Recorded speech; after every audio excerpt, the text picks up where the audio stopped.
नमस्कार, आप सबका स्वागत है हिंदू लॉ की इस लाइव क्लास में यूपी जुडिशियरी प्रिपरेशन की।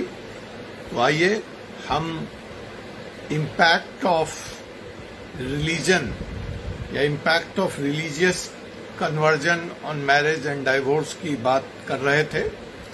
हमने इम्पैक्ट की चर्चा की, हमने कानूनी इम्पैक्ट की भी चर्चा की, हमने लॉ से रिलेटेड स्टैच्यूटरी प्रोविजंस क्या हैं, पढ़ से हिंदू लॉ उसकी चर्चा की, हमने स्टैच्यूटरी प्रोविजंस पारसी लॉ को लेकर के क्या है उसकी भी चर्चा की।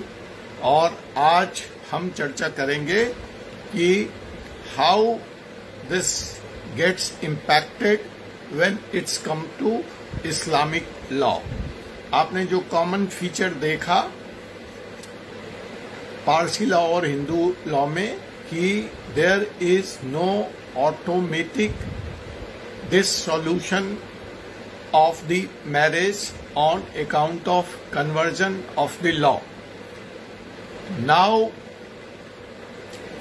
you have seen that the non-converted spouse has the right to go and petition the court and seek a divorce. There are some fundamental difference between Hindu and Parsi law which we have discussed yesterday. आज जो हमारा विषय है कि how this conversion per se impacts if a person is the follower of Islam or if by religion he is a Muslim. मैं समझता हूं कि आप सब इस बात से बिल्कुल सहमत हैं और आप सबको मालूम है कि हमारा संविधान हमें हमारे धर्म को पालन करने की इजाजत देता है और हमारे धर्म के अनुसार ही हमारे कानून हैं जिसके द्वारा हम रूल होते हैं।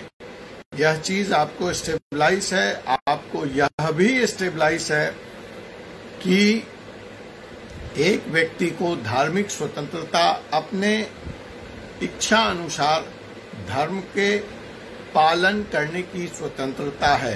अपनी लाइफ टाइम में व्यक्ति को धर्म परिवर्तन करने की भी कई बार इजाजत है। हिंदू होने के लिए किसी रिचुअल्स की भी आवश्यकता नहीं है। हमने डिस्कस किया है when we were defining Hinduism और हिंदू, जिसमें ये बात हमने रिलेवेंट केस लॉ भी कोट किया कि किस तरह से एक व्यक्ति का महज उठ करके खड़ा होकर के यह कह देना कि वह हिंदू है, उसका हिंदू होना पर्याप्त मान लिया जाएगा। आपने यह भी देखा कि किस तरह यहाँ पे पिता का धर्म बाधक नहीं है या निर्णायक नहीं है बच्चे के धर्म को डिसाइड करने के लिए। आपने एक एक्सेप्शन टू द रूल भी देखा कि एक क्रिश्चियन कम्युनिटी जो तमिलनाडु में रहती है जिसने कि क्रिश्चियनिटी को स्वीकार कर लिया, यूं तो वो क्रिश्चियनिटी लॉ के तहत गवर्न होती है, एडमिनिस्टर होती है, but when it comes to their inheritance right, their property right, their succession right, then they are again decided under Hindu law only. वो ऐसा क्यों है, कस्टम का क्या रोल है, वो सारा कुछ हम लोगों ने डिटेल में डिस्कस कर लिया था। हमने आप लोगों को एक होमवर्क दिया था जब पारसी लॉ को हम कोट कर रहे थे, तो उसमें रिलीजन के साथ साथ सेकंड मैरिज के साथ साथ एक शब्द और आया था, वो था डोमिसाइल। तो कल हमने एक सवाल पूछा था आपसे कि भाई अगर ये डोमिसाइल शब्द आया है तो क्या जिस तरह से धर्म के परिवर्तन करने से मेरे वैवाहिक संबंध प्रभावित होते हैं या मेरा डाइवोर्स प्रभावित होता है, तो क्या इमिग्रेशन और डोमिसाइल चेंज होने से मसलन एक आदमी अगर वह उत्तर प्रदेश बनारस का रहने वाला है और वह शिफ्ट होकर के बंगाल चला जाता है तो क्या उसके ऊपर दूसरा कानून लगेगा? ऐसा एक होमवर्क मैंने आपको दिया था। क्या आप लोगों ने इस पे, आप लोगों को समय मिला, आप कुछ काम कर पाए? और अगर आप कर पाए हैं तो बड़ी अच्छी बात है, नहीं तो मैं इस सवाल को थोड़ा और आज खोलूंगा और थोड़ा और विस्तारित करूंगा और फिर आपके पास पूरे 1 सप्ताह का समय होगा। अगली क्लास में हम impact of immigration and domicile on marriage and divorce भी देख लेंगे। अभी जो हमारा विषय है वो विषय है impact of marriage and divorce on impact on marriage and divorce on account of religious conversion. So let's come to straight away the topic, and the topic is Muslim law. माफ कीजिएगा, आज मैं आप लोगों के ग्रीटिंग्स का जवाब नहीं दे रहा हूं क्योंकि मैं क्लास में थोड़ी देर से आया था, तो हम सीधे क्लास में हैं। हम बातचीत का सिलसिला जारी रखेंगे।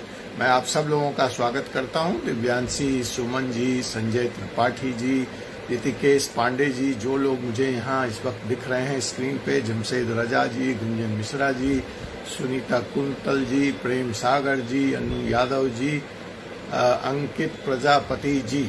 चलिए आइए, तो आज हम स्टैच्यूटरी प्रोविजन अंडर मुस्लिम लॉ देखने जा रहे हैं। तो जो मुस्लिम लॉ का जो कानून है जिसके तहत उनके मैरिज डिसोल्यूशंस का फैसला होता है, that law is known as Dissolution of Muslim Marriage Act 1939.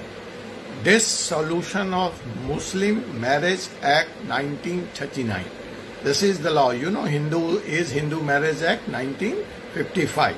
So in case of Muslim, it is the Dissolution of Muslim Marriage Act 1939. हमने पारसी लॉ भी आपको बता दिया था। In short, we called it DMA.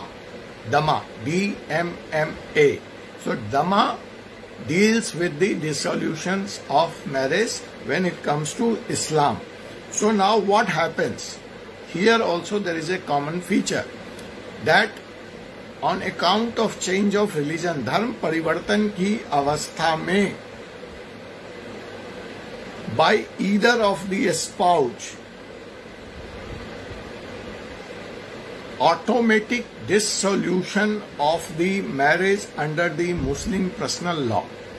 देखिए, जो पुराना कानून था DMA 1939, वहां पे तो यह प्रावधान था कि दोनों पार्टनर में से अगर किसी ने भी धर्म परिवर्तन कर लिया तो उनकी मैरिज ऑटोमेटिक तरीके से नल एंड वॉइड हो जाएगी, डिसॉल्व मान ली जाएगी।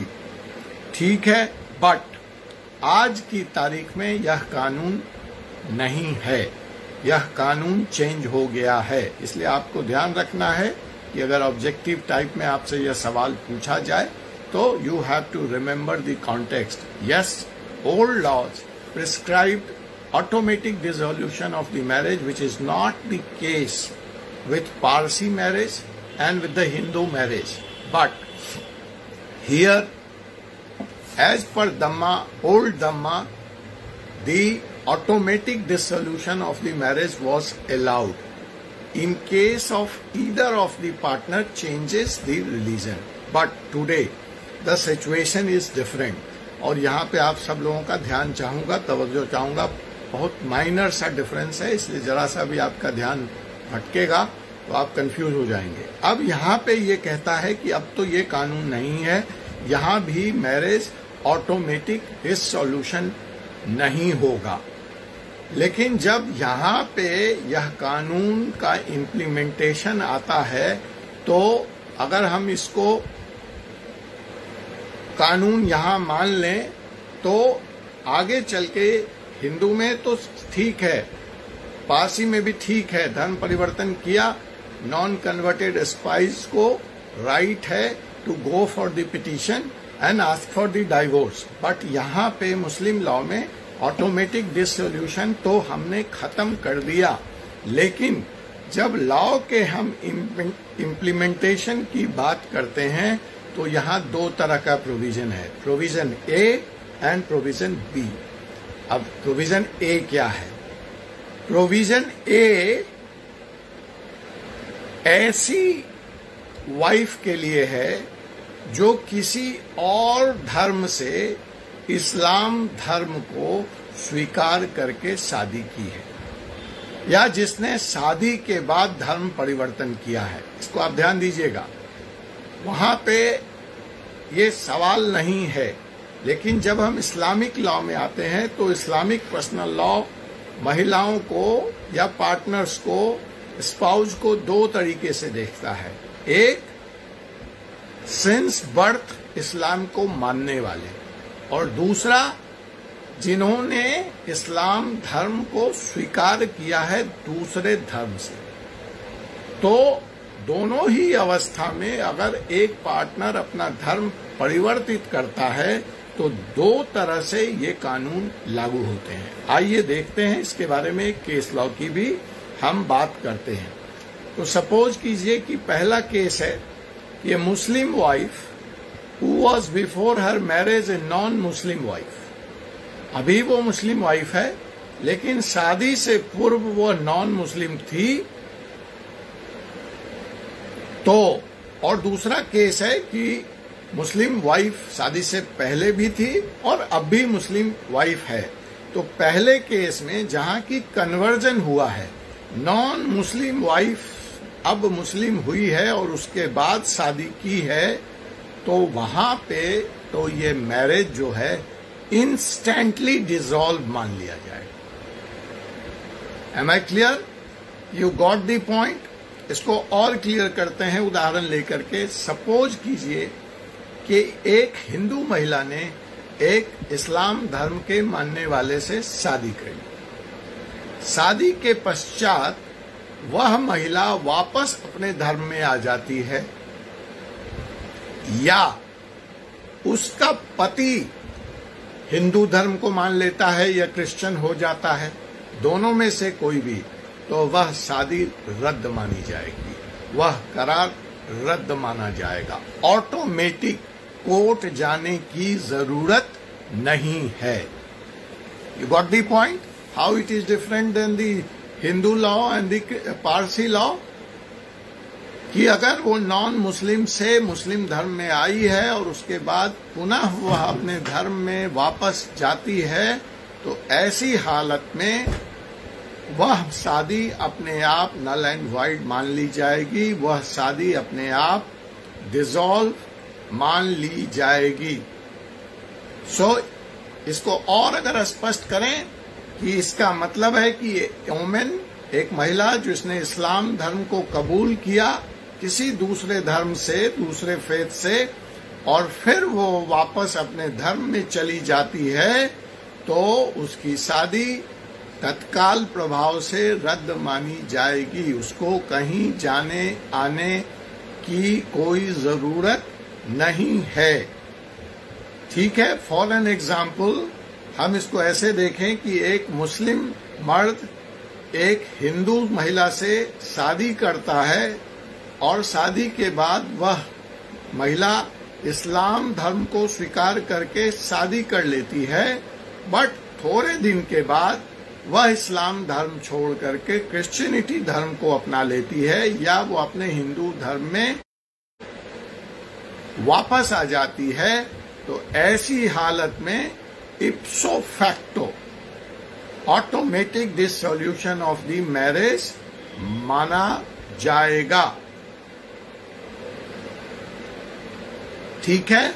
M I clear? आपको अंतर पता लग गया कि पहले दम्मा 1939 धर्म परिवर्तन के बाद ऑटोमेटिक डिसॉल्यूशन की बात करता था, लेकिन आज की तारीख में दम्मा में ऑटोमेटिक डिसॉल्यूशन ऑफ मैरिज नहीं है, नहीं अलाउड है। लेकिन जब दम्मा के प्रोविजन को इम्प्लीमेंट करने की बारी आती है तो दो तरह से देखना पड़ेगा। एक, marriage between Muslim and A Muslim, and a marriage between other faith with Muslim and change of the religion and again change of the religion। ठीक है? तो इसके बारे में एक केस आप लोग नोट कर लीजिए, जो बड़ा फेमस केस है, मुनव्वर उल इस्लाम वर्सेस ऋषु अरोड़ा। मुनव्वर उल इस्लाम वर्सेस ऋषु मुनव्वर अल इस्लाम वर्सेस रिशु अरोड़ा, जहां पे ये रिशु अरोड़ा जी जो हैं वो एक हिंदू वाइफ होती हैं और वो मुस्लिम बन के शादी करती हैं और बाद में वह पुनः अपना नाम रिशु अरोड़ा रख लेती हैं, अपना धर्म परिवर्तन कर लेती हैं, अपने पुराने धर्म हिंदुइज्म में वापस लौट जाती हैं। तो इस अवस्था में, इस स्थिति में उनकी शादी ऑटोमेटिकली डिसॉल्व मान ली गई और यह जो है दम्मा के सेक्शन 4 ऑफ द एक्ट के तहत यह फैसला दिया गया। जो दम्मा का सेक्शन 4 ऑफ द एक्ट यह कहता है कि pre existing Muslim personal law under which apostasy of the either party to a marriage ipso facto dissolves the marriage would apply. दम्मा का सेक्शन 4 कहता है कि pre existing Muslim personal law, वहां पे जो वो पहला लॉ था, आपको याद है मैंने कहा कि दम्मा का पहला प्रोविजन था कि दोनों में से एक भी पार्टी धर्म परिवर्तन करता है तो इप्सो फैक्टो मैरिज डिसॉल्व माना जाएगा। तो दम्मा का वो ओल्ड सेक्शन 4 इस केस में अप्लाई हो जाएगा, जो एपोस्टॉफी के केस में, धर्म परिवर्तन के केस में मैरिज को इमीडिएटली डिसॉल्व मानता है। लेकिन अब आइए इसको दूसरी तरीके से देखते हैं कि एक मुस्लिम महिला है और वो अपना धर्म बदल देती है, वो इस्लाम धर्म को छोड़ देती है और किसी और धर्म को वो मान लेती है, लेकिन वो महिला मुस्लिम थी। इस स्थिति में दम्मा का section 4 means इप्सो facto provision of the dissolution of the marriage will not work. इस स्थिति में automatic dissolution of the marriage नहीं होगा। अब क्या होगा कि उसकी मैरिज, वहां पे धर्म चेंज हो गया, नो प्रॉब्लम। जो उसका पार्टनर है वो दूसरे धर्म में चला गया या इन्होंने अपने दूसरे धर्म को मान लिया, लेकिन मैरिज अभी एग्जिस्ट कर रही है कानूनी तौर पे। अब सवाल आता है कि वह रीमैरी करना चाहती है, धर्म परिवर्तन करने के बाद वह पुनर्विवाह करना चाहती है, वह दूसरी शादी करना चाहती है। तो ऐसी स्थिति में वो दूसरी शादी तो कर नहीं सकती क्योंकि उसकी पहली शादी अभी इंटैक्ट है।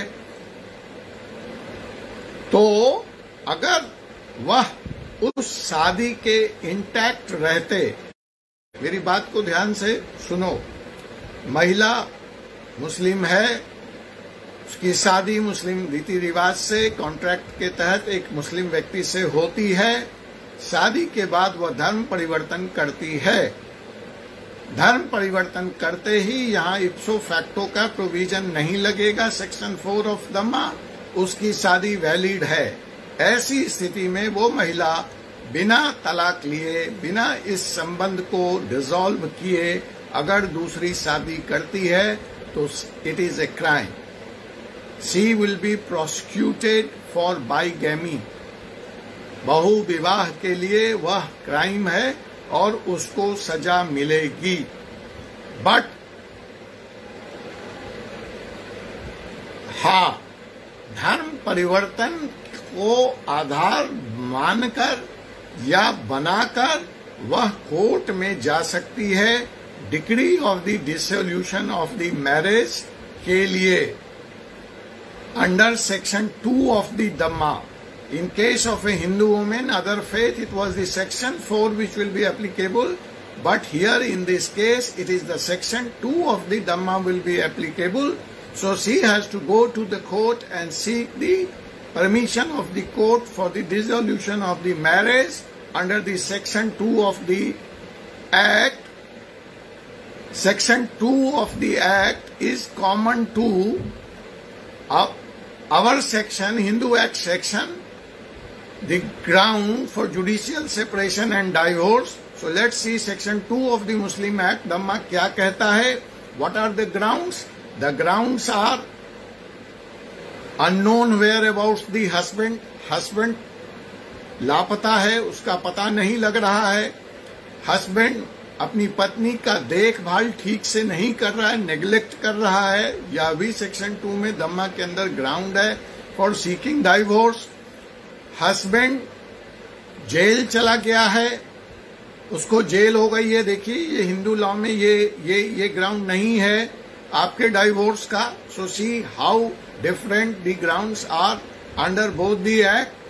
तो अगर इम्प्रिजमेंट हो गया है तो भी वह डाइवोर्स के लिए अप्लाई कर सकती है मुस्लिम महिला, या वह अपना जो विवाह के बाद पति की जिम्मेवारी है, भरण पोषण है, खर्चा है, उठाना है, वह अगर भी वो नहीं कर पा रहा है, अपने मार्टियल ऑब्लिगेशंस की वह पूर्ति नहीं कर पा रहा है, अपने कंजुअल राइट्स को वो एक्सरसाइज नहीं कर पा रहा है, तो ऐसी अवस्था में भी सेक्शन 2 ऑफ द दम्मा a Muslim women can go for divorce. और इम्पोटेंसी है, वो नपुंसक है, या वह पागल है, या अपनी पत्नी पे किसी तरह की वो क्रूएल्टी कर रहा है, फिजिकली हार्म कर रहा है, इंसेन है, तो वह इन आधार को सेक्शन 2 में आधार बनाकर मैरिज के डिसोल्यूशन की बात कर सकती है। लेकिन यहां पर यह ध्यान देने की बात है कि वह अपने धर्म परिवर्तन को आधार नहीं बना सकती। आधार उसको कोई दूसरा ही सेक्शन 2 में बनाना पड़ेगा, क्योंकि सेक्शन 2 में change of the religion, change of the faith is not a ground. But ध्यान रखना, ये मैं एक महिला के संदर्भ में बात कर रहा हूं कि महिला मुस्लिम थी और उसने दूसरे फेथ को स्वीकार कर लिया, तो उसकी मैरिज डिसॉल्व नहीं मानी जाएगी। और बिना मैरिज को डिसॉल्व हुए अगर उसने शादी की तो बाइगैमी का अपराध करेगी, सजा उसको मिलेगी। तो अगर शादी करने से पहले उसको कोर्ट में सेक्शन 2 में जितने मैंने 8, 9, 10 ग्राउंड बताए उनमें से किसी एक ग्राउंड को लेकर के डाइवोर्स के लिए जाना पड़ेगा, और डाइवोर्स सीख करने के बाद ही she can enter into second marriage. But if the husband renounce Islam, अगर पति ने अपना धर्म परिवर्तन कर दिया तो ऐसी स्थिति में फिर इप्सो फैक्टो ऑटोमेटिक डिसोल्यूशन दम्मा का सेक्शन 4 लागू हो जाएगा और मैरिज ऑटोमेटिकली डिसॉल्व मान लिया जाएगा। So you saw there are 3 treatment when it comes to the impact of change of religion in Islam, whereas in Hinduism and Parsi it is simple, you go ask for divorce, but यहाँ एक अवस्था में ipso facto है, फिर दूसरे में सीख करना है लेकिन ग्राउंड नहीं है, और तीसरे अवस्था में अगर हस्बैंड ने इस्लाम धर्म को छोड़ दिया है, दूसरे धर्म में चला गया है, तो फिर इप्सो फैक्टो डाइवोर्स पत्नी को मिल जाएगा। लेकिन there is a provision of iddat in Islam. Iddat means the banned period. इद्दत के प्रोसेस से एक मुस्लिम महिला को जब उसका पति से विच्छेद होता है संबंध, तो उसको एक तरह से इस इद्दत के प्रोसेस से गुजरना होता है। अब वो विच्छेद उसकी मृत्यु के कारण हो जाए या वो विच्छेद तलाक के कारण हो जाए, so a Muslim woman has to go through the process of iddat. So आप यहाँ पे समझिए कि क्या हुआ। मैरिज पति के दूसरे धर्म में जाने के साथ ऑटोमेटिक डिसॉल्व हो गई और पत्नी अब फ्री है टू री मैरी, लेकिन उसके ऊपर एक बैन है। वो बैन है इद्दत का, कि इद्दत के पीरियड में वो मैरी नहीं कर सकती है। इद्दत का पीरियड वो पीरियड है, 3 महीने का पीरियड होता है, 90 दिन का पीरियड होता है। अब मैं उसके डिटेल में नहीं जाऊंगा कि क्यों होता है, कहाँ से आया, इसके पीछे क्या है, अगर आप लोगों का इंटरेस्ट है तो आप लोग पढ़ लीजिएगा, या फिर अलग से कभी हम लोग बात कर लेंगे इद्दत के बारे में। लेकिन यहाँ जो मेन है कि 90 डेज का उसका इद्दत का पीरियड है। इद्दत मीन्स आइसोलेशन, उसको घर के अंदर उसका सामाजिक संपर्क नहीं होता है, वो किसी तरह के शारीरिक फिजिकल रिलेशनशिप में इंटर नहीं होती। जब उसका सोशल इंटरेक्शन ही काट दिया जाता है, वो लगभग 90 दिन घर में बंद रहती है, उससे कोई नहीं मिलता है, वो किसी से नहीं मिलने की उसको इजाजत होती है, बिल्कुल आइसोलेशन में उनको 90 दिन काटना है। उसके बाद वह पवित्र मान ली जाती है, ऐसा समझ लिया जाता है कि उसकी इद्दत की पीरियड खत्म हो गई and now she is fit for remarriage. लेकिन अगर वह इद्दत के पीरियड में मैरी कर लेती है, मतलब उस फर्स्ट 90 डेज में वो अगर मैरी करती है, so this is an offence, this is an offence of bigamy and Indian penal code जो बाइगेमी का है सेक्शन 494 वो अट्रैक्ट करेगी, उसके तहत उसको सजा होगी। इस पे एक केस है, आप चाहे तो नोट कर लें। वह केस है अब्दुल गनी वर्सेस अजीज उल हक साहब का। अब्दुल गनी वर्सेस अजीज उल हक। इसमें क्या होता है, एक मुस्लिम धर्मावलंबी जो एक मुस्लिम महिला से शादी करते हैं और थोड़े दिन के बाद जो वो मुस्लिम सज्जन हैं वो क्रिश्चियनिटी धर्म को स्वीकार कर लेते हैं। तो जैसे ही वो क्रिश्चियनिटी धर्म को स्वीकार करते हैं, अभी जो कानून हमने यहाँ पे डिस्कस किया उसके तहत वह महिला की शादी डिसॉल्व मान ली गई। लेकिन इस बीच में क्या होता है कि वह सज्जन कुछ दिन क्रिश्चियन रहते हैं और वो तुरंत फिर इस्लाम में वापस आ जाते। He is back to Islam. उस 90 दिन के पीरियड में जब बीवी को इद्दत में रहना होता है, उस इद्दत के खत्म होने से, अब ये इद्दत ना थोड़े अलग सर्कमस्टांसेस में कहीं 4.5 लूनर मंथ्स भी है, तो वो वेरी करता है। तो आप यहाँ पे ये समझिए कि इद्दत का पीरियड खत्म नहीं हुआ था। ये साहब इस्लाम से क्रिश्चियन होते हैं, मुसलमान से क्रिश्चियन होते हैं, और थोड़े दिन में जब तक बीवी का इद्दत का पीरियड खत्म नहीं है, मतलब she is not allowed to remarry, उस पीरियड में ये वापस मुस्लिम धर्म में आ जाते हैं। अब जो शादी की स्थिति है वो तो खत्म हो गई। जैसे ही इन सज्जन ने अपना धर्म चेंज किया तो शादी तो इनकी खत्म हो गई।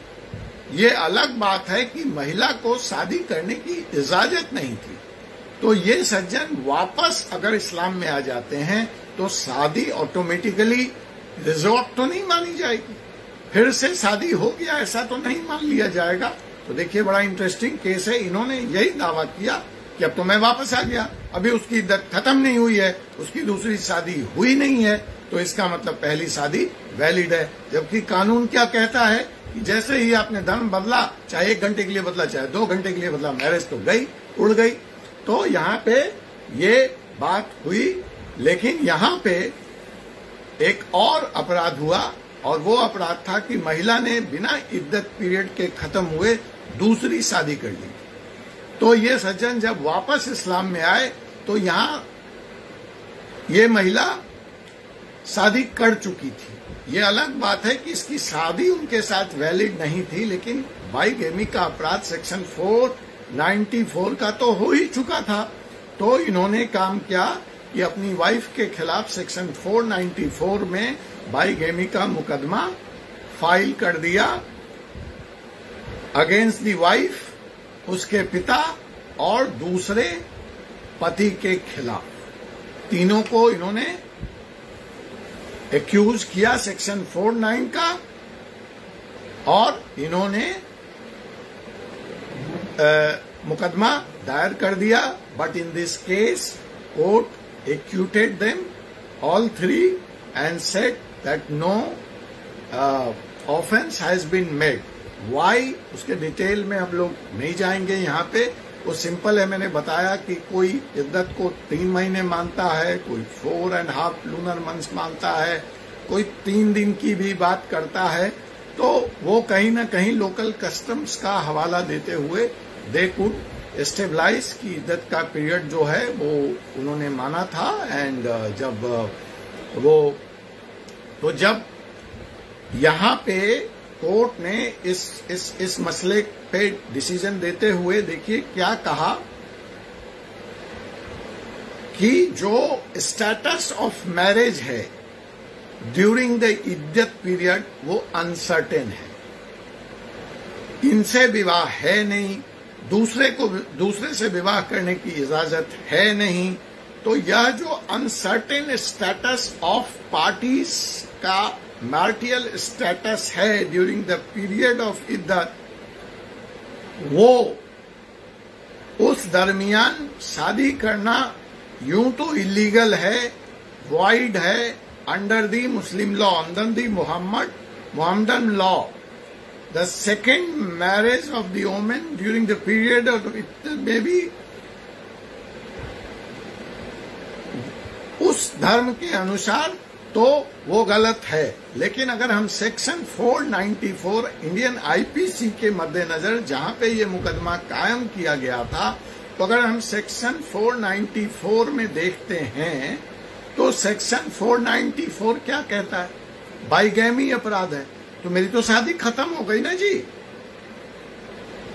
तो मैं तो अविवाहित हूं, ठीक है, I am banned by the Muhammadan law not to marry before the expiry of the period. लेकिन अपराध तो मेरे ऊपर जो लगाया गया है, जो सेक्शन यहाँ पे एग्जामिन हो रहा है, वो सेक्शन 494 है। तो 494 का तो अपराध मैंने नहीं कमिट किया। मुहम्मदन लॉ के हिसाब से जो सजा है उसके लिए आप नया पिटीशन फाइल कीजिए, उस कानून के तहत जो भी सजा है वो आप दीजिए। लेकिन सेक्शन 494 का अपराध नहीं साबित हुआ, इसलिए उनको एक्यूट कर दिया गया, बाइगेमी साबित नहीं हुआ, ठीक है। Her second marriage is not void by reason of its taking place, ठीक है, उसकी दूसरी शादी को वैध नहीं माना जाएगा इस्लामिक लॉ के हिसाब से, बट सेक्शन 494 का अपराध भी नहीं माना जाएगा। So but by the reason of special doctrine of Mohammedan law iddat with which the Indian penal code has nothing to do. Indian penal code ने, जज साहब ने ये कहा कि हमारा इंडियन पेनल कोड का मुहम्मदन कानून से कुछ लेना देना नहीं है, इसलिए वो उसको जैसे ही मुहम्मदन कानून से, मुझे तो ये उचित नहीं लगता है ये फैसला, but it was not challenge and it exist as it is, कि आप उसकी शादी को, उसकी तलाक को मुहम्मदन लॉ में मान रहे हैं कि भाई जैसे ही पति ने धर्म परिवर्तन किया तो उसकी शादी जो है अवैध हो गई, वह तलाकशुदा नहीं रही। अब वही लॉ का सेकंड कंडीशन कहता है कि उसको 90 डेज तक वो रीमैरी नहीं कर सकती, लेकिन वो कर लेती है तो सेक्शन 494 का मुकदमा कायम होता है। सेक्शन 494 का मुकदमा कायम होता है तो कोर्ट का यह स्टैंड है, जज साहब का यह स्टैंड है कि भाई वो जिस दिन शादी की है उस दिन वो अनमैरिड है। तो जब वो अनमैरिड है तो बाइगैमी का अपराध नहीं हुआ, तो बाइगैमी का अपराध नहीं हुआ तो सजा कैसी? जहां तक इद्दत के टाइम में शादी करने की है तो वो विषय मुहम्मदन लॉ का है, उससे आईपीसी को कुछ लेना देना नहीं है। और यह फैसला आया और कोर्ट का यह रिमार्क था। Am I clear? आप चाहते हैं ये पूरी बात रिपीट करूं या आपको क्लियर है कि मुस्लिम लॉ में रिलीजियस कन्वर्जन के 3 इम्पैक्ट हैं। इम्पैक्ट 1 कि अगर शादीशुदा महिला पहले किसी और धर्म की थी तो उसका ट्रीटमेंट और है, अगर वह मुस्लिम थी तो उसका ट्रीटमेंट और है, और अगर वह मुस्लिम पुरुष है तो उसका ट्रीटमेंट और है। ठीक है, आगे चलें। आज बड़ी सन्नाटा है क्लास में, लग रहा है कि कुछ ज्यादा सीरियस टॉपिक हो गई, और क्लास में लोग भी कम हैं, 19 लोग हैं। कुछ गंभीर विषय हो रहा है क्या? इस तरफ नहीं चलना है तो हम वापस आ जाएं जहां हम थे।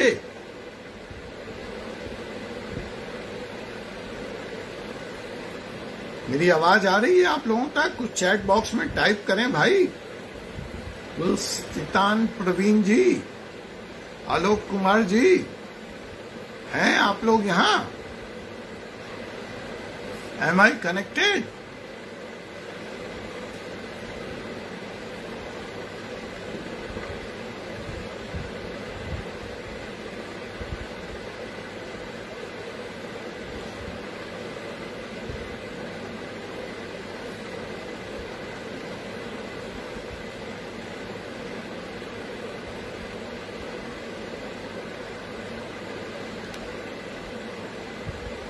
मेरी आवाज आप लोगों तक जा रही है भाई,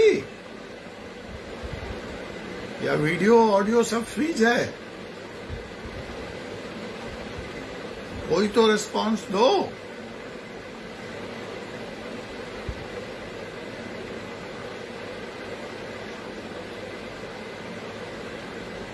दोस्तों,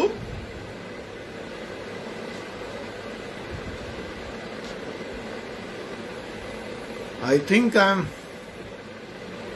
not reaching out to you all.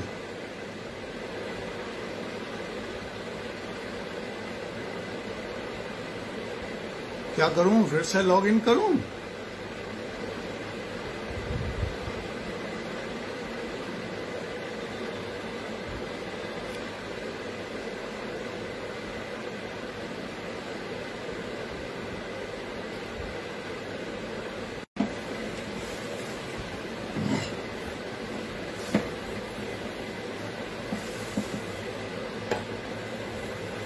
हैं आप लोग यहाँ? आवाज आ रही है मेरी आप लोगों तक?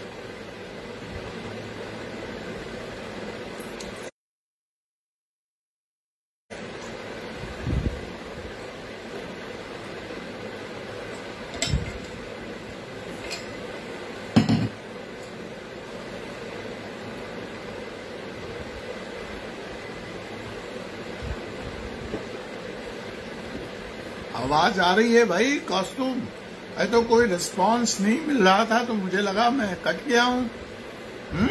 तो लास्ट तक जो हमने इद्दत और जो केस अब्दुल अजीज का डिस्कस किया, वहां तक आप लोग पहुंचे थे, कनेक्टेड थे? बताइए जरा चैट में। ओके, चलिए। तो किसी ने जवाब ही नहीं दिया यार।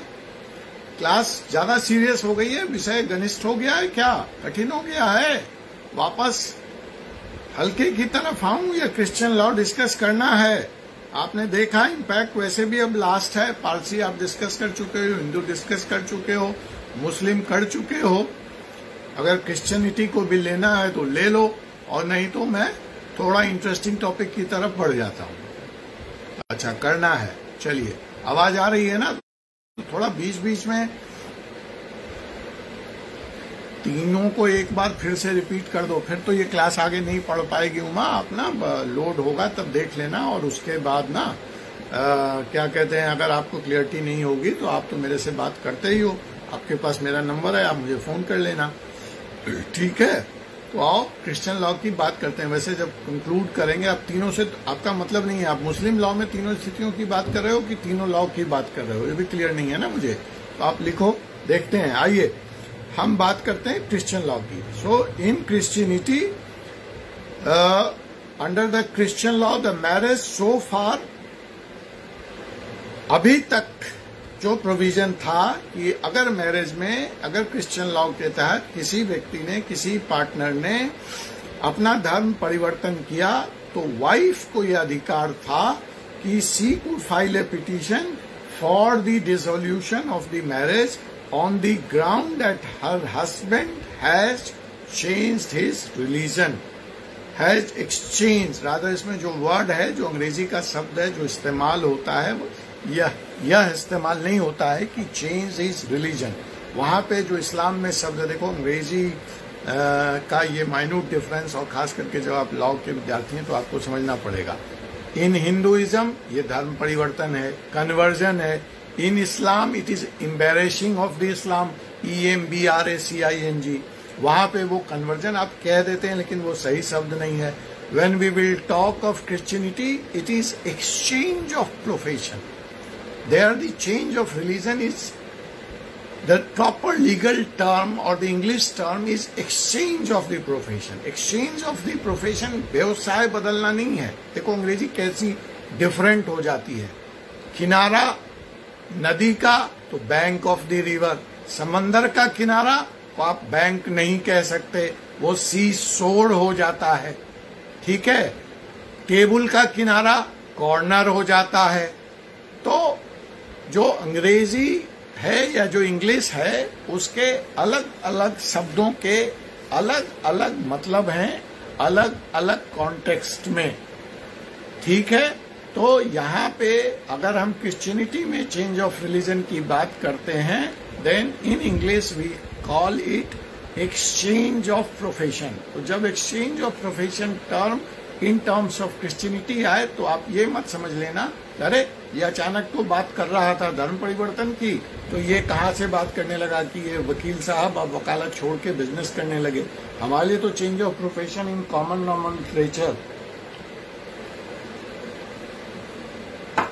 वही होता है कि एक व्यवसाय छोड़ के दूसरा व्यवसाय करना। लेकिन यहाँ क्रिश्चियनिटी में इट्स ए डिफरेंट कनोटेशन, और वो कनोटेशन ये है कि अगर एक व्यक्ति ने क्रिश्चियनिटी को चेंज किया तो wife has the right to go to the court and file a petition on the ground that the husband has exchanged his profession of Christianity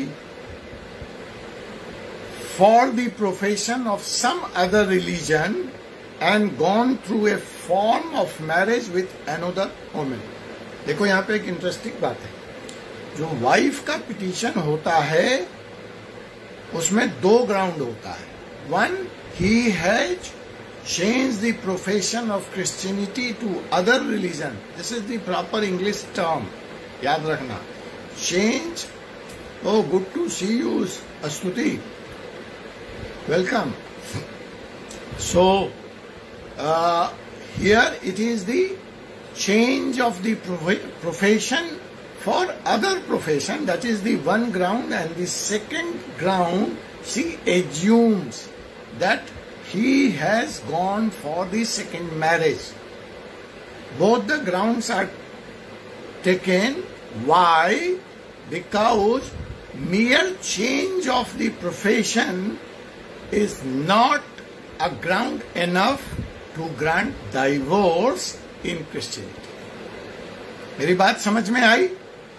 आपने देखा हिंदू में धर्म परिवर्तन ग्राउंड है, जुडिशियल सेपरेशन का। मैं रिपीट कर रहा हूं जो मैं समझ पाया हूं। उमा, आपके सवाल को मैं तीनों लॉ फिर से रिपीट कर दे रहा हूं, आ जाओ। हिंदुइज्म में कन्वर्ट होते ग्राउंड क्रिएट हो गया डाइवोर्स का। जो नॉन कन्वर्ट है उसको राइट है पिटीशन करके डाइवोर्स सीक करने का। ऑटोमेटिक डिसोल्यूशन ऑफ मैरिज नहीं है। क्यों नहीं है, हम बहुत लंबा डिस्कस कर चुके हैं। क्योंकि हमारे यहाँ विवाह एक संस्कार है, जन्म जन्मांतर का बंधन है। ठीक है, अब हम आगे चलते हैं। मुस्लिम लॉ में, पारसी लॉ में भी मैंने आपको बता दिया। Old, as per old Parsi law it was automatic dissolution, but as of now it is not automatic dissolution. Mere change of the religion is not the ground, the person has to get married. वहां पे भी law दो तरीके से act करता है। Parsi man के लिए कोई और कानून है और पारसी वुमेन के लिए और कानून है। मैं कल ये बात कर चुका हूं, आप प्रीवियस वीडियो देख लीजिएगा। अब हम आते हैं मुस्लिम में। मुस्लिम में दम्मा 1939, dissolution of Muslim marriage act 1939 क्या कहता है? ओल्ड लॉ का सेक्शन 4 तो धर्म परिवर्तन होते इप्सो फैक्टो की बात करता है, ऑटोमेटिक डिसोल्यूशन ऑफ मैरिज की बात करता है। लेकिन उसके 3 अंग हो जाते हैं। अंग पहला का ये है कि अगर शादीशुदा व्यक्ति, महिला हिंदू है, दूसरे फेथ से आई है, शादी के बाद उसने धर्म परिवर्तन किया है या मुस्लिम धर्म स्वीकार करके शादी की है, तो उसका ट्रीटमेंट तो ये है कि धर्म परिवर्तित करते ही महिला द्वारा, ध्यान रखिएगा, महिला वापस अपने धर्म में आती है या दूसरे फेथ को रिकॉग्नाइज करती है, marriage gets ipso facto dissolve. No question asked, no petition, nothing, खलास, फिनिश। सिचुएशन नंबर 2, जहां पे दोनों पार्टनर मुसलमान धर्म को मानने वाले थे और महिला ने धर्म परिवर्तन कर लिया। मैंने केस भी कोट किया था। अगर महिला ने धर्म परिवर्तन किया तो मैरिज ऑटोमेटिक डिसोल्यूशन नहीं होगा। लेकिन जब डिसोल्यूशन नहीं होगा तो इद्दत पीरियड में महिला शादी नहीं कर सकती है। अगर शादी करती है तो सेक्शन 494 के बाइगेमी का अपराध लगता है। यहाँ भी एक केस की बात मैंने की थी, अब्दुल अजीज वाली केस। अब क्या है कि अब दूसरी शादी करने के लिए इद्दत के पीरियड का इंतजार करना है और मैरिज के डिसोल्यूशन के लिए पिटीशन लगाना है अंडर सेक्शन 2।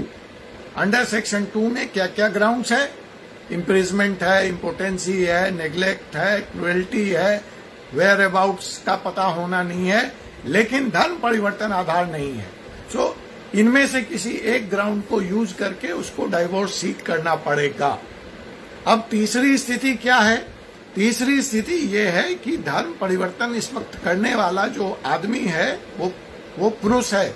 तो अगर वो पुरुष है तो मैरिज इप्सो फैक्टो डिसॉल्व मान ली जाएगी, लेकिन फिर वही इद्दत का पीरियड आएगा, उस समय तक महिला शादी नहीं कर सकती। वो डिटेल में मैंने आपके साथ डिस्कस कर लिया। अब यहाँ हम क्रिश्चियनिटी में आते हैं। क्रिश्चियनिटी में भी क्या कहता है कि चेंज ऑफ रिलीजन होने के साथ इफ्टो फैक्टो मैरिज डिसॉल्व नहीं मानी जाएगी, लेकिन अधिकार किसको है? Wife has the right to petition to seek divorce. To seek divorce only change of the religion is not the ground. Rather, change of the profession from Christianity to some other profession of religion is not the ground. So, it is assumed while filing the petition that the man has gone for the second marriage. So, divorce would be granted only when, during the trial, if the wife is able to prove that the man has entered into the second marriage. Merely on the ground of change of the religion, divorce can't be granted.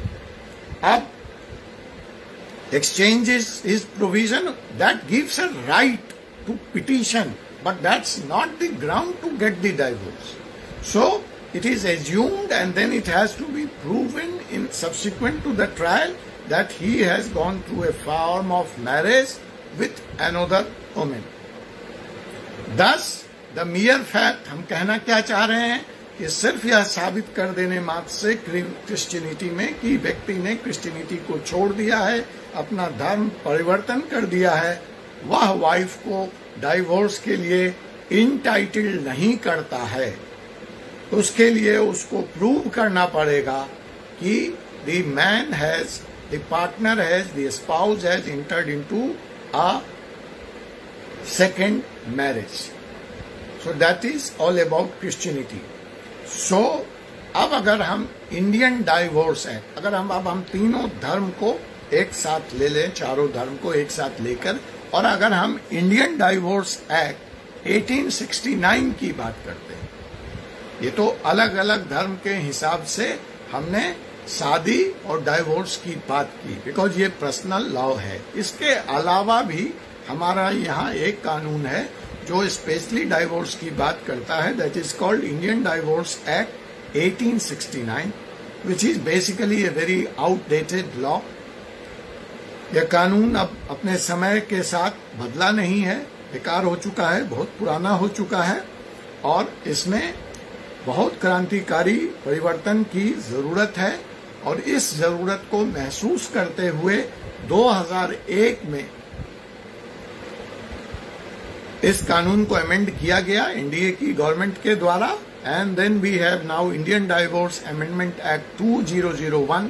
अब आइए हम देखते हैं कि Indian divorce amendment act 2001 क्या कहता है और ये क्यों महत्वपूर्ण है, जिसकी बात मैंने की।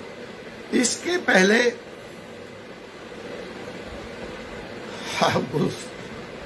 साहब फिर वापस जाऊंगा, अच्छा करता हूं, ये कंप्लीट कर लें तो नहीं तो फ्लो टूट जाएगा, ठीक है। तो आप क्या देखते हो कि जो 1860 1869 का हमारा जो इंडियन डाइवोर्स एक्ट है वो जेंडर बायस था। अगर आप पुराने हिंदू लॉ की भी बात करते हो तो आप देखते हो कि जब तक बाइगैमी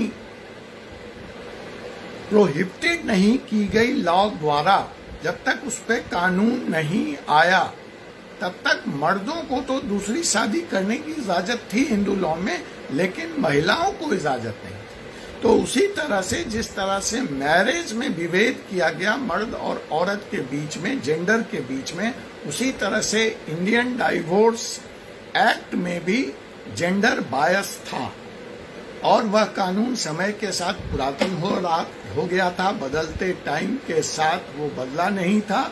इसलिए 2001 में उस एक्ट में तब्दीली की गई और उसका जो सबसे बड़ा चेंज आया, जो रिवॉल्यूशनरी चेंज था, कि वो जो जेंडर बायस था उसको खत्म किया गया। किस तरह से खत्म किया गया? वो था मैट्रिमोनियल रिलीफ सीख करने का। जैसे आपने देखा कि हर जगह वाइफ को भी ये हक दे दिया गया कि in change of the religion she can go to the court and ask for the relief. आपने मुस्लिम लॉ के तीसरे केस में देखा कि अगर हस्बैंड धर्म परिवर्तन करता है तो वाइफ को ये भी अधिकार दे दिया गया कि सी कैन, उसका मैरिज ऑटोमेटिकली डिसॉल्व हो जाएगा, उसको कहीं जाने वाने की जरूरत ही नहीं है। सो अगर हम पर्सनल लॉ के बाद भी अगर हम इंडियन डाइवोर्स एक्ट के कॉन्टेक्स्ट से सारे पर्सनल लॉ को एग्जामिन करते हैं तो with this amendment the gender bias was removed और जो हार्श प्रोविजंस था मैट्रिमोनियल रिलीफ का उसको भी सॉफ्ट किया गया।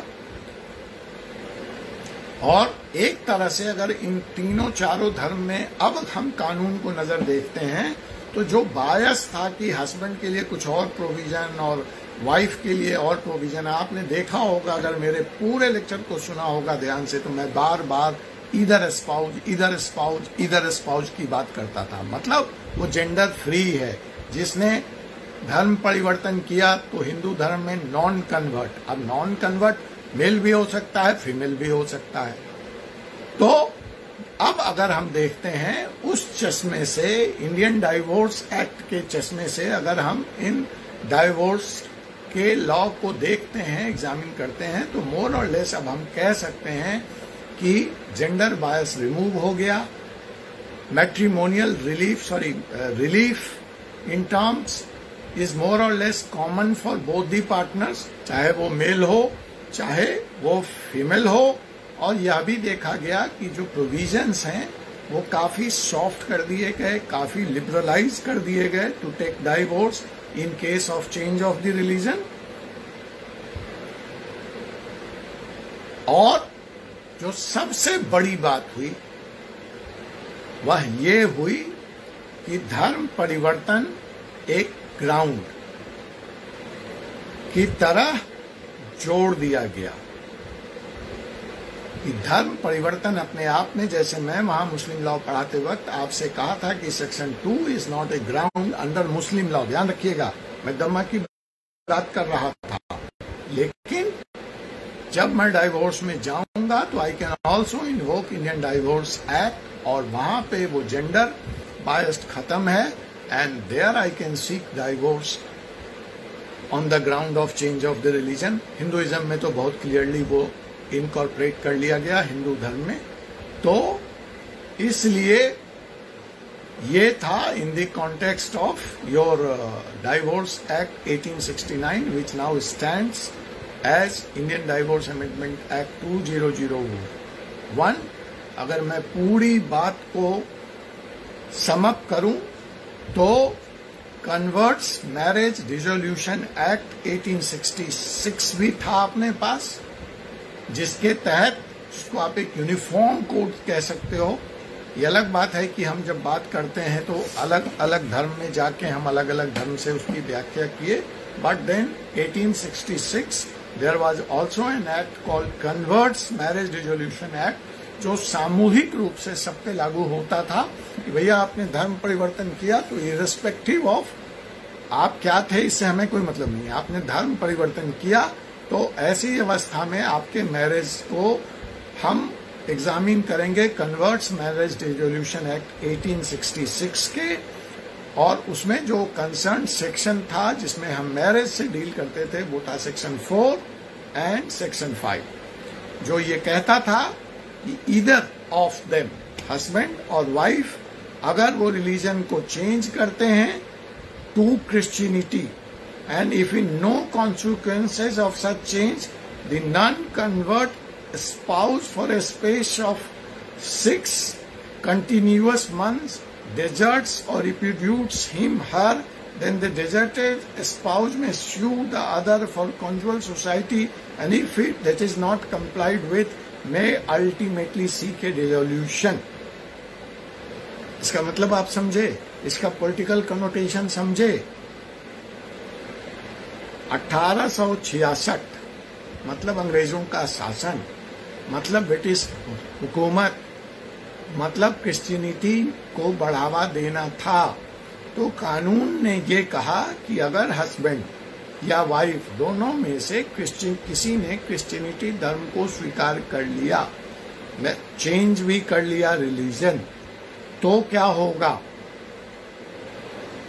उसकी शादी इंटैक्ट मानी जाएगी, कोई डिसॉल्व नहीं होगा, और उसके जो कॉन्जुअल राइट्स हैं जो हस्बैंड एंड वाइफ, वह भी इंटैक्ट माना जाएगा even after change of the religion, बशर्ते, लेकिन समाज में विद्रोह नहीं हो जाए, इसलिए एक कॉन्टेक्स्ट जोड़ा गया कि बशर्ते 6 महीने तक अगर धर्म परिवर्तन के बाद उनके कॉन्जुअल राइट्स क्लेम नहीं करते हैं वो दोनों, they remains under the same root but are not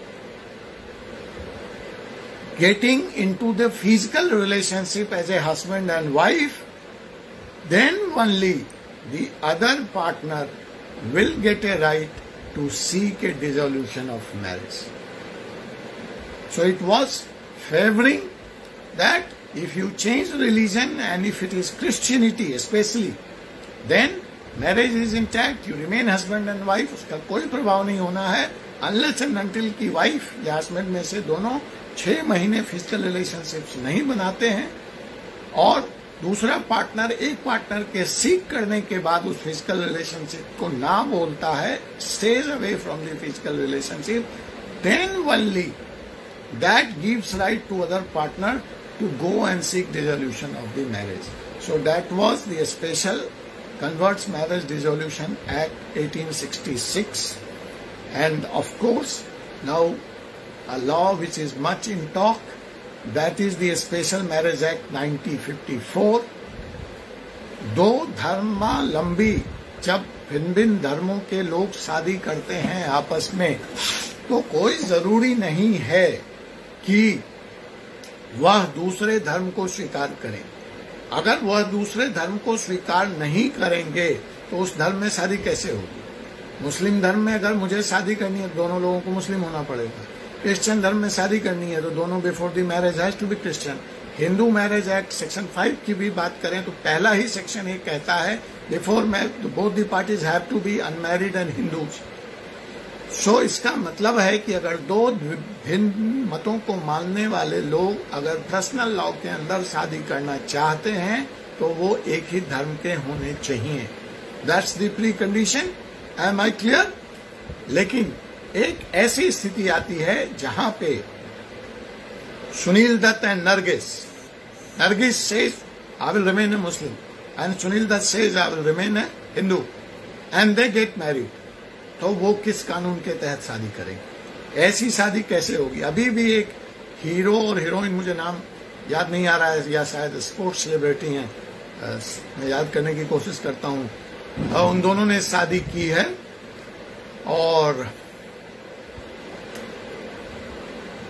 उन्होंने अपना धर्म परिवर्तन नहीं किया, तो पर्सनल लॉ के तहत ये शादी नहीं हो सकती थी. तो इसके लिए हमारे संविधान में, हमारे लॉ में एक स्पेशल प्रोविजन है, एक स्पेशल एक्ट है, that is known as special marriage act 1954, जो आपको यह इजाजत देता है कि आप अपने बिना धर्म को परिवर्तन किए हुए भी शादी कर सकते हैं. तो ऑफ कोर्स एज इसका नाम है, जैसा इसका नाम है स्पेशल मैरिज एक्ट, ये बहुत ही सेकुलर लेजिस्लेशन है अपने आप में. इसका धर्म संप्रदाय मत से कुछ लेना देना नहीं है और इसमें किसी कन्वर्जन का कोई चर्चा करने की हमें जरूरत ही नहीं है, क्योंकि यहाँ कन्वर्जन पे कोई जोड़ ही नहीं है. तो जब कन्वर्जन पे चर्चा भी नहीं होगी तो धर्म परिवर्तन का भी सवाल नहीं होगा, एपोस्ट्रोफी भी यहाँ पे सवाल नहीं होगी। इसलिए कल को इन दोनों में से कोई भी व्यक्ति शादी के बाद भी अगर धर्म परिवर्तन कर लेता है तो वो डाइवोर्स का ground under special marriage act नहीं बनेगा। यस, अंकित प्रजापति जी बिल्कुल सही कह रहे हो, करीना कपूर एंड सैफ अली खान। तो these all marriage are under special marriage act 1954। तो जब यहाँ धर्म परिवर्तन की बात नहीं है तो शादी के बाद भी कोई धर्म परिवर्तन करता है तो वो डाइवोर्स का ग्राउंड नहीं बनेगा, ना ही वह किसी तरह के मैट्रिमोनियल रिलीफ का आधार बनेगा अंडर दिस एक्ट। ये डिफरेंट बात है कि वो किसी और एक्ट में जाके रिलीफ मांगे, लेकिन वो स्वीकार्य नहीं होगा, क्योंकि date of filing is not important but the date of the marriage, जिस दिन मेरी शादी हुई उस दिन मैं क्या था, that is considered when such cases comes before the court. और आपको मैंने इस संदर्भ में भी एक केस लॉ की बात की थी। So my dear friend, here I rest my case for today. आपका जो होमवर्क है फॉर दिस वीक वो ये है कि धर्म परिवर्तन का जैसे आपने देखा कि इतना आधार है, तो उसी तरह से पारसी लॉ की जब हम बात कर रहे थे तो उस कानून में वहां पे एक शब्द डोमिसाइल भी आता है। तो आप हमें अगली क्लास में बताएंगे कि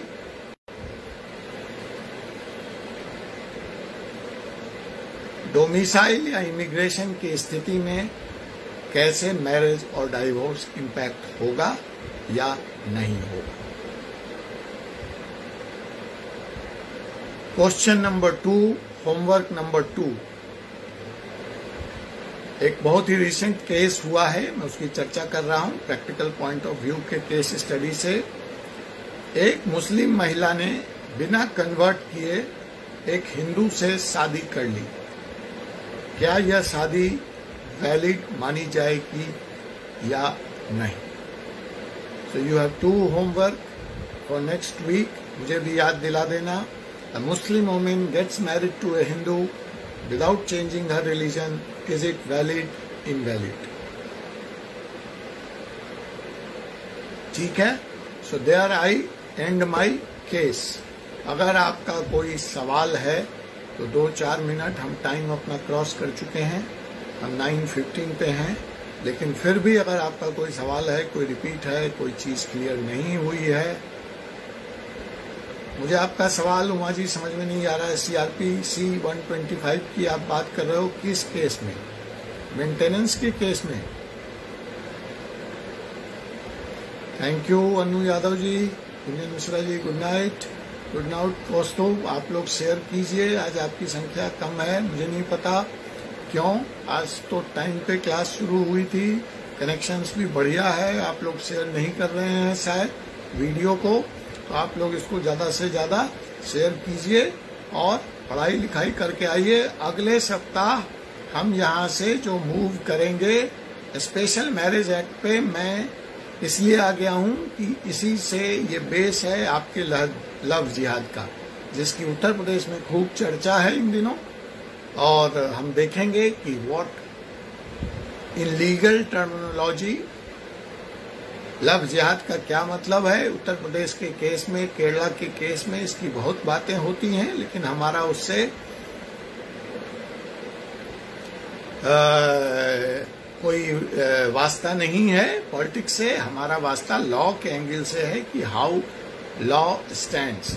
हाँ गुलसफा, मुझे लगा आज आपका नेटवर्क सही नहीं था, इसलिए आप चीजों को रिपीट करने कह रहे थे, लेकिन ये वीडियो तो अपलोड कर ही देंगे कौस्तुभ जी, तो आप वीडियो सुन लेना। और अगर उसके बाद भी क्लियरिटी नहीं हो, आप लोग मुझे थोड़ा सा फीडबैक भी दे दिया करो ना कि चीजें क्लियर, वीडियो में सुनने के बाद अगर मिस हो जाता है या बाद में सुनते हो तो वीडियो से कितना क्लियर हो पाता है या नहीं हो पाता है, तो मैं उस हिसाब से क्लास को मॉडरेट कर सकता हूँ। ठीक है, आप कह रही हैं कि मुस्लिम लॉ वाला ग्राउंड बता दीजिए। चलिए मैं रिपीट कर देता हूं 5 मिनट में। मुस्लिम लॉ में डाइवोर्स जो है रिलीजियस कन्वर्सेशन पे dissolution of Muslim marriage act 1959 के तहत डील होता है। तो जो सेक्शन 4 था दम्मा का पुराना, वो तो कहता है कि धर्म परिवर्तन करते ही ऑटोमेटिक डिसोल्यूशन ऑफ मैरिज हो जाएगा, दम्मा के सेक्शन 4 के हिसाब से। लेकिन आज की जो प्रिवेलेंट सिचुएशन है उसमें ये जो ऑटोमेटिक डिसोल्यूशन का प्रोविजन था सेक्शन 4 का, उसको हटा दिया गया है। अब ऑटोमेटिक डिसोल्यूशन नहीं होगा क्योंकि समय और स्थिति बदल गई। अब डिसोल्यूशन के लिए सेक्शन 2 में जाना होगा। सेक्शन 2 में धर्म परिवर्तन आधार नहीं है, उसके 9-10 आधार हैं, मतलब इम्पोर्टेंसी, हस्बैंड का लापता हो जाना, उसका जेल चला जाना, उसका अपने पति धर्म का पालन नहीं करना, उसका इम्पोर्टेंट होना, उसका किसी तरह का क्रूएल होना, ठीक है। ये सारे ग्राउंड्स हैं सेक्शन 2 में जिसमें आप डाइवोर्स के लिए मुस्लिम महिला जा सकती है कोर्ट में। अब सवाल यहाँ पे ये उठता है कि जब धर्म परिवर्तन हो गया तो मुस्लिम लॉ इसको 3 एंगल से देखता है। एंगल नंबर 1, जिसमें शादीशुदा जो स्त्री है, जो पत्नी है, वो अगर दूसरे धर्म को मानने वाली थी और फिर उसने किसी मुस्लिम से शादी किया है और उसने मुस्लिम धर्म को स्वीकार किया है, तो केस नंबर 1 वो वापस से अपने धर्म में चली आती है या वो दूसरे धर्म में चली जाती है, मतलब वो इस्लाम को छोड़ देती है। तो ऐसी स्थिति में वो शादी ऑटोमेटिक डिसॉल्व मान ली जाएगी, खलास, फिनिश। कहीं उसको कोर्ट नहीं जाना, कहीं कोई पिटीशन नहीं लगाना। एक उसमें मैंने केस की भी आपसे चर्चा कर दी है, केस लाओ की, आप वीडियो देख लेना। दूसरी स्थिति यह है कि दोनों व्यक्ति मुस्लिम हैं और उस स्थिति में मुस्लिम महिला धर्म परिवर्तन करती है, तो वहां पे मैरिज ऑटोमेटिकली डिसॉल्व नहीं मानी जाएगी। फिर उस स्थिति में जब वो ऑटोमेटिकली डिसॉल्व नहीं मानी जाएगी तो वो मुस्लिम महिला दूसरी शादी नहीं कर सकती, तो इसका मतलब उसको डाइवोर्स लेना पड़ेगा। तो डाइवोर्स लेने के लिए वो सेक्शन 2 के अंदर कोर्ट में जाएगी और ये सारे ग्राउंड जो मैंने अभी आपसे रिपीट किए, इनमें से किसी एक का सहारा लेके वो डाइवोर्स लेगी। डाइवोर्स लेने के बाद उसको इद्दत का पीरियड भी फॉलो करना है, ठीक है। जब इद्दत के पीरियड के बाद she is fit for new marriage, उसमें भी मैंने एक बड़ा इंटरेस्टिंग केस डिस्कस किया। और तीसरी स्थिति ये बनती है कि वो दोनों मुस्लिम हैं, लेकिन इस बार धर्म परिवर्तन जो है वह मर्द करता है।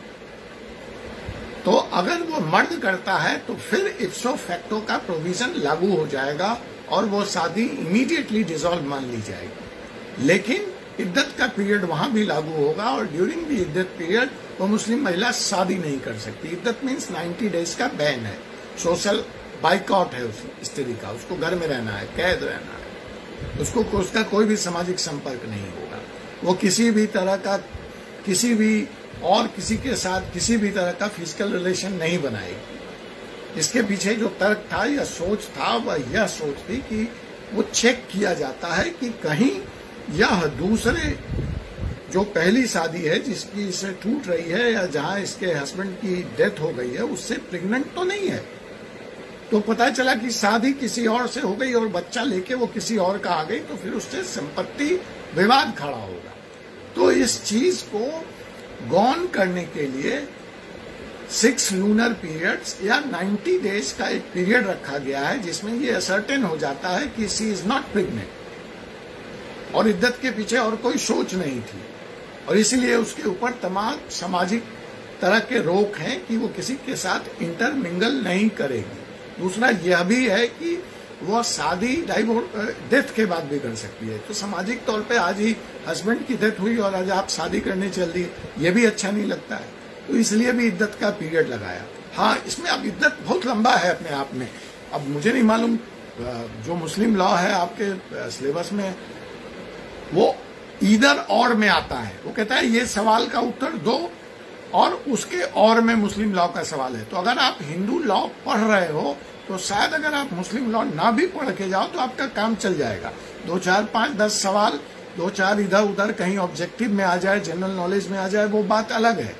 लेकिन हाँ, अगर आप यही तय करके जा रहे हो कि मुझे मुस्लिम लॉ पढ़ना है और इधर और में सवाल ये हमको लेना है, तो अलग बात है। तो इद्दत फिर उस महिला के लिए इद्दत अलग है जो प्रेग्नेंट है।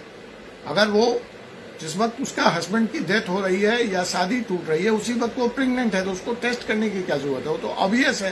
तो उसका जो इद्दत है, that will continue till she gives birth to the child. तब तक वो दूसरे मर्द के साथ संबंध नहीं बनाएगी या शादी के रिश्ते में वो नहीं जा सकती। So iddat varies according to situation to situation. ठीक है। तो in that case, third case, Muslim अगर धर्म परिवर्तन करता है मर्द, तो शादी तो डिसॉल्व मानी जाएगी, लेकिन रीमैरिज का अधिकार इद्दत के बाद ही होगा। इद्दत डिफाइंड होगा, वो प्रेग्नेंट है, डेथ हुई है, क्या हुआ है, वगैरह वगैरह। और ऐसी स्थिति में अगर बिना इद्दत पीरियड को फॉलो किए वो शादी करती है, तो बाइगैमी का अपराध सेक्शन 494 का माना जाएगा। और लेकिन एक केस हुआ, उसको कोर्ट ने कहा कि हमारा मोहम्मदन लॉ से कुछ लेना देना नहीं है। अगर हम सेक्शन 494 की बात करते हैं तो बाइगैमी कमिट नहीं हुई है। इसके अलावा that is all about Muslim law. फिर हमने स्पेशल मैरिज एक्ट की बात की, वो आपने सुना ही। हमने एक और पुराना लॉ था 1866 का, मैरिज जो कन्वर्जन ऑफ मैरिज डिसोल्यूशन की बात करता है, उसकी बात की। और हमने एक और स्पेशल लॉ की बात की जो कि उस वक्त 1866 में तमाम ऐसे धर्म परिवर्तन को एक ही नजर से देखने का कानून था, उसकी भी हमने चर्चा की।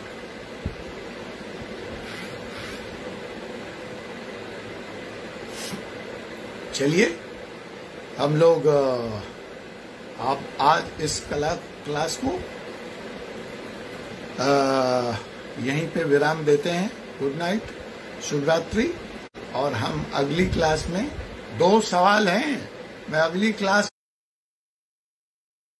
नहीं लेने जा रहा हूं कौस्तुभ जी। मुझे इसका जो क्लास शुरू होगा वो मुझे इसके दोनों सवाल के जवाब चाहिए। सवाल मैं रिपीट कर चुका हूं कि what is the impact of domicile and immigration on marriage and divorce. सवाल नंबर 2 कि एक मुस्लिम महिला बिना धर्म परिवर्तन किए हिंदू से शादी करती है, क्या ये शादी वैध होगी या नहीं होगी? ये 2 सवाल हैं।